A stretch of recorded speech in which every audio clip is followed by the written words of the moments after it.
মানুষ দিন আনে দিন খায়, কোথায় তারা কাগজ জমিয়ে রাখবে? তাদের কথা কি চিন্তা করছে? হয়তো পূর্বপুরুষ ধরে তারা এখানে আসছে, সবাই জানে, আশেপাশে সবাই জানে, অথচ কাগজ যত্ন করে রাখতে পারেনি বলে তাদেরকে বাদ দিয়ে দিতে হবে।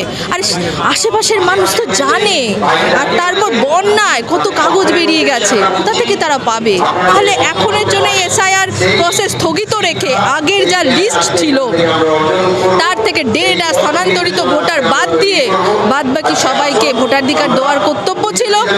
এই ভোটটা হয়ে যাওয়ার পর নয় সর্বদলীয় বৈঠক ডেকে তাদের মধ্যে সিদ্ধান্ত নিতে পারতেন যে এসআইআরটা করা উচিত কি উচিত না। আর যদি সিদ্ধান্তে আসতো এসআইআর করাটা উচিত, তাহলে পরবর্তীকালে ধীরে সুস্থে মাইনুটলি যাতে একটিও বৈধ ভোটার বাদ না যায়, একজনও যেন বঞ্চিত না হয়, কাউকেই যেন হয়রানির শিকার না হতে হয়, সেই রকমভাবে প্রসিডিওরটা করতে হতো। এটা কি একটা পরিকল্পনা বলা যেতে পারে? অবশ্যই অবশ্যই সুপরিকল্পিতভাবে যেখানে ভাবছে ভোট পাবে না সেখানে দিয়ে দিচ্ছে, তার বাদ দিয়ে দিচ্ছে। তাদের আতঙ্ক আর এই যা পরিস্থিতি, মানে তারা প্রশাসনের ওপর ভরসা রাখতে পারছেন না, তাই তারা এসব কথা বলছেন।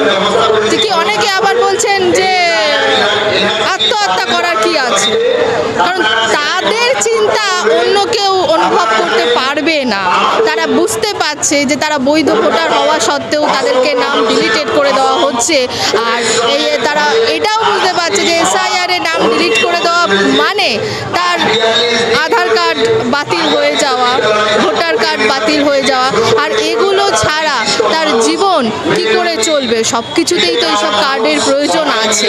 এই সকল ভয় থেকে তারা করছে। আর বর্তমানে এই যা কঠিন পরিস্থিতি, সাধারণ মানুষের যা হয়রানি, যারা মোটামুটি একটু ভালো চাকরি করে তারা তো ছুটি নিয়ে তারা ট্রাইব্যুনালে যেতে পারছে বা হিয়ারিংয়ে আসতে পারছে, কিন্তু যারা দিন আনে দিন খায় তারা যে কাজ বন্ধ করে দিনের পর দিন যাচ্ছে আর কাজ হচ্ছে না, সকালবেলা লাইনে দাঁড়াচ্ছে আর বিকেলবেলা ফিরছে, অথচ কাজ হচ্ছে না, তো তাদের পেটের জোগানের দায়িত্ব কে নেবে?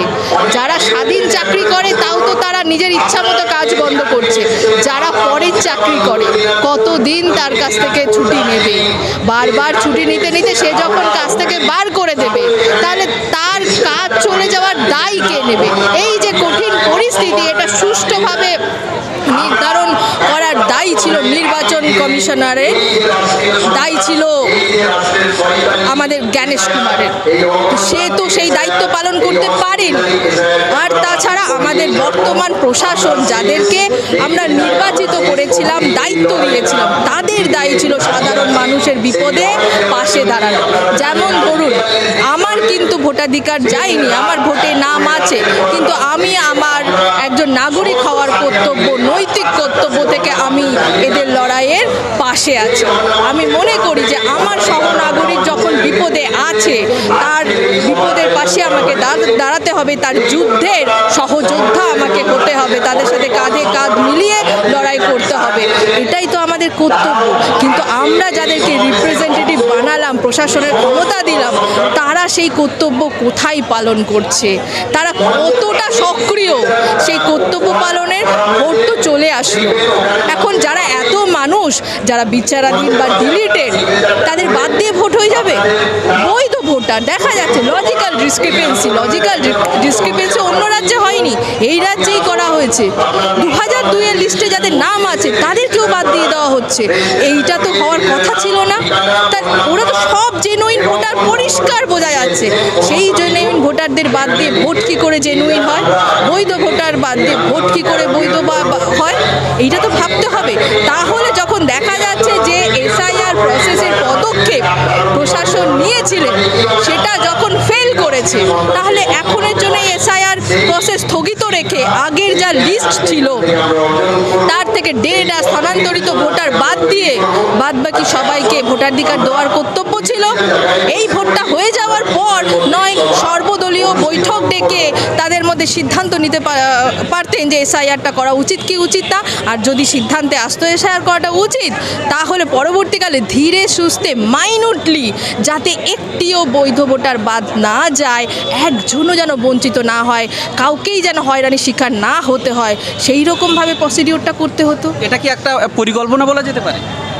অবশ্যই অবশ্যই সুপরিকল্পিতভাবে যেখানে ভাবছে ভোট পাবে না সেখানে দিয়ে দিচ্ছে, তার বাদ দিয়ে দিচ্ছে। এইভাবে যদি হয় তাহলে তো দেখা যাবে রাজ্যে বিজেপি এমনি ক্ষমতায় চলে দেখা যাচ্ছে যে প্রার্থী আমাদের বর্তমান প্রশাসনের যে প্রার্থী হওয়ার কথা তার নাম বাদ চলে গেছিলো, কিন্তু দেখা গেল যেহেতু প্রার্থী হেভি ওয়েট তার নাম ভোটে উঠে গেল, কিন্তু সাধারণ মানুষ তাদের নাম উঠলো না, তারা বাদই পড়ে গেল। আরে সাধারণ মানুষ দিন আনে দিন খায়, কোথায় তারা কাগজ জমিয়ে রাখবে? তাদের কথা কি চিন্তা করছে? হয়তো পূর্বপুরুষ ধরে তারা এখানে আসছে, সবাই জানে, আশেপাশে সবাই জানে, অথচ কাগজ যত্ন করে রাখতে পারেনি বলে তাদেরকে বাদ দিয়ে দিতে হবে। আর আশেপাশের মানুষ তো জানে, আর তারপর বন্যায় কত কাগজ বেরিয়ে গেছে, কোথা থেকে তারা পাবে? সবাই তো জানে, তারপরও সেই বৈধ ভোটারদের নাম বাদ কেন যাবে? কেন তাদের ছাড়া ভোট হবে? তার বিরুদ্ধেই আমরা এখন এই পরিস্থিতিতে আমার মনে হয় আগের যা ভোটার লিস্ট সেই ভোটার লিস্টেই ভোট হোক, শুধুমাত্র ডেট আর স্থানান্তরিত ভোটার বাদ দিয়ে।